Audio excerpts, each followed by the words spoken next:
अहिल्यानगर शहरात रामनवमी मिरवणुकीवरून पोलीस प्रशासन आणि हिंदुत्ववादी संघटनेत संघर्ष पाहायला मिळाले। पोलीस प्रशासन आणि हिंदुत्ववादी संघटना आमने सामने आल्याचं पाहायला मिळाले।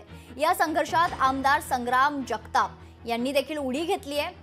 बदललेल्या मार्गाने मिरवणुकीला पोलिसांची परवानगी आहे, मात्र पारंपरिक मार्गाने मिरवणूक निघणार असा राष्ट्रवादीचे आमदार संग्राम जगताप यांचा इशारा आहे। तर पोलीस एका समाजाच्या बाजूने झुकले असा आरोप देखील राष्ट्रवादीचे आमदार संग्राम जगताप यांनी केला।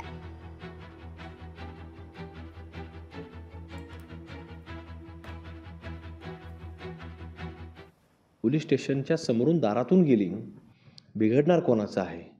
तिथं देवाची मिरवणूक आहे। कुणी कुठल्या प्रकारे इथं असणारा राम भक्त कुठेही स्वतः तिथं काही कुठल्याही प्रकारची गोष्ट करणार नाही, ही सगळ्या राम भक्तांची एक खात्री आहे। आणि त्यामुळे पोलिसांनी त्या ठिकाणी पोलीस स्टेशनच्या दारातून जाण्याकरता परवानगी द्यावी अशी आमची त्यांना आग्रहाची नम्रतेची विनंती आहे।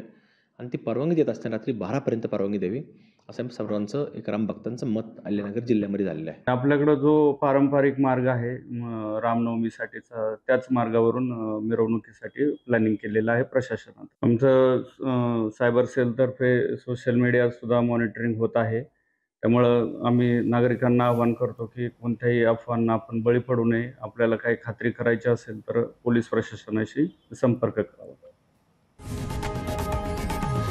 लोकशाही मराठी ऐका, पहा, जागरूक रहा।